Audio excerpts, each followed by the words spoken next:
We have the Dinner and Spirit 3 Field Center bundle and playmat. I will leave a link down below so you guys can grab yours today. It's some of the best value, and honestly, I think this might be one of my favorite projects that we've made to date. The Divine Coronet. Is it really worth picking up right now?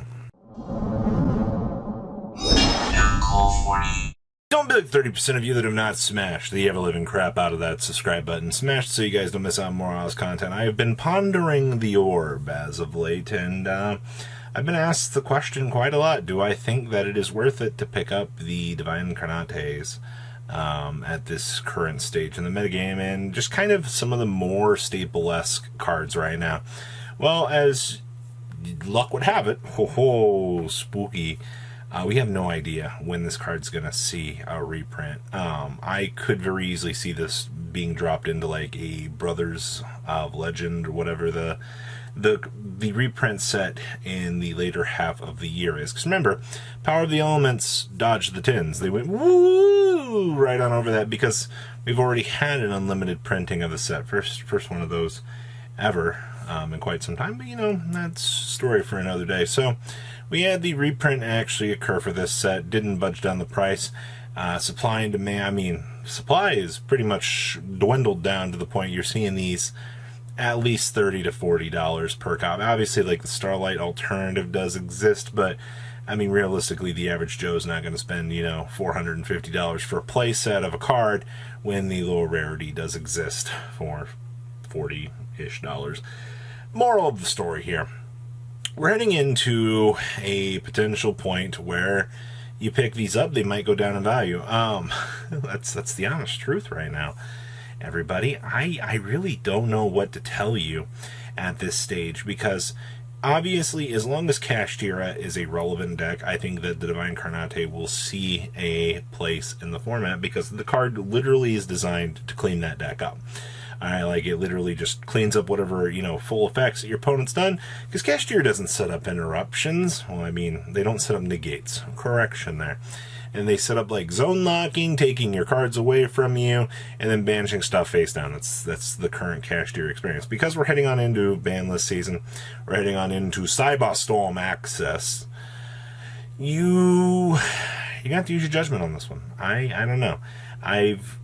Like a lot of the hand traps, they tend to come and go as seasons change. Yeah, that's some real poetic justice there. Yes, all the Ghost Sisters come and go. I mean, there'll be formats where Nibiru sees better play than most. I mean, look at Forbidden Droplet right now.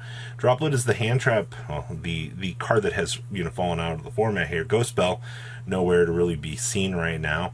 But think about it. If you're looking at picking up, you know, play sets, you're like, oh, WCQ season's right around the corner here. I want to pick them up before they can go any higher. That's a logical, valid argument. If you've got money and you want to make sure that you can have these offhand, that's fine. The biggest plot twist that I could see here would be a potential ban list rips through here, knocks Kashtira down to some sort of limitation, and the card continues to see play, or B, they destroy Kashtira so high on the list that, well, the card falls in price because the best deck that it had for its matchup wouldn't be relevant for any more in the meta. That's why I reference the, you know, the hand traps come and go as the seasons change, because on this channel we do talk a lot about making sure that you have kind of everything that you need to have. Not everybody can afford to have everything, and that's fine. You know, there will be metagames where Ash Blossom sucks. There will be metagames where Imperm is good, and then others it's bad. You know, these particular cards, even Droll and Lockbird. Alright, Droll and Lockbird will go in and out, and it'll just be quite horrible at certain stages. So that's where I am right now. And if you need to pick up Divine Coronetes. I've also been asked generalized thoughts on picking up Kashtira right now. Oh, wow. I will say this. There is always a game that you can try to play when it comes to the ban list. It's literally called Play Stupid Games, Get Stupid Prizes.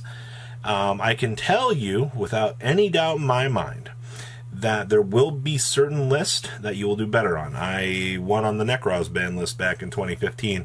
Actually picking up Necroz right before the ban list, where everybody was panic selling. They were like, the deck's not going to get destroyed. and it didn't get destroyed. I actually was able to pick the deck off of somebody, and they were trying to panic sell it ASAP, picked it up, and I was extremely happy when it didn't get on the list. Honestly, I just picked it. It was one of the situations where if you just want to pick it up because the price looks really low and you don't think it's going to go any lower, this is why we talk about you have to use your economical sense to decide if, the price you're paying for something, because there will always be points in time where you can blame that fat MCOL 40 for something. I mean, I'm not here to give financial advice. That's not the point. I'm just here to bring up multiple sides to the argument and go, hey, we have a ban list coming up. In terms of picking things up, you can always play stupid games, get stupid prizes. You can get rewarded for it. I can't tell you the amount of times that I've seen people be burned by that logic. And then on the flip side of things, you've got people that get rewarded for it. I guarantee you straight away, there are going to be people that are going to head into this next upcoming list here. They're going to pick up Kashtira, and they're either going to win or they're going to lose. That's about as straightforward as it gets. It's the same thing with the Divine Coronet. The impact of that card's, overall state in the metagame is going to be determined by the ban list. Its monetary value going to be determined by the ban list. All right. I think honestly, investing very high into certain things right now is not the call. All right. I think that WCQ season is always a very weird place because the later half of April, May, June, July. After July, you're going to watch card prices spin out of control as you watch them plummet into, reprint season. Yes, you will have Nexus for the potential cleanup and things for the market, but the way you're looking right now for things, it's always the same cycle every single year. You hit that down point, and then we start to warp right back on up here as more and more people get free time, more and more people hit the summertime, they want to play card games.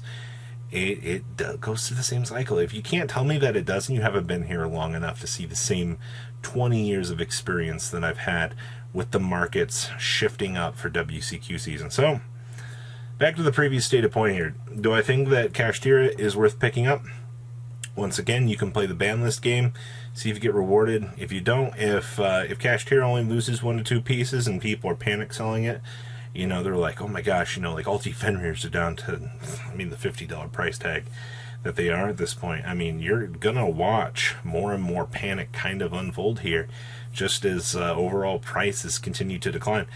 And meanwhile, purely prices are, I think they're in another world at this point in time from what they previously were.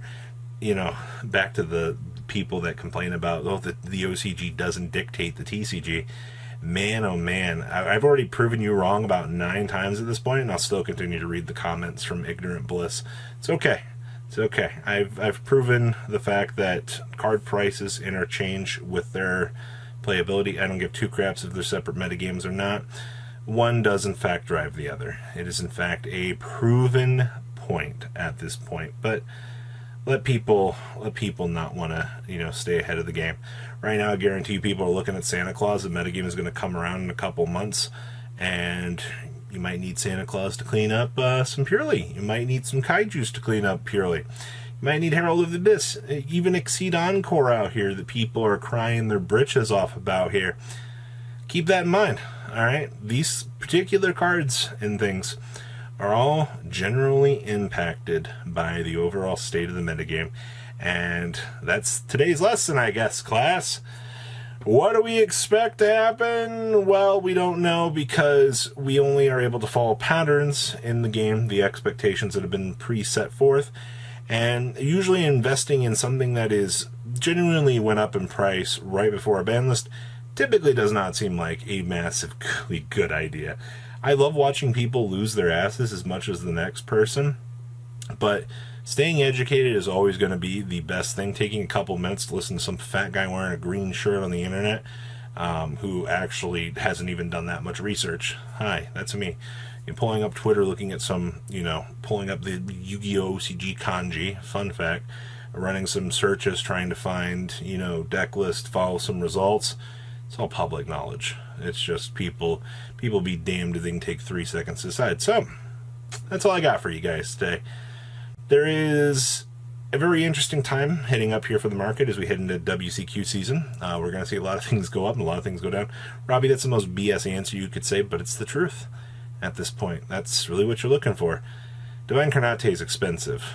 Spend your money however you want. Peace out. Patrons, thank you.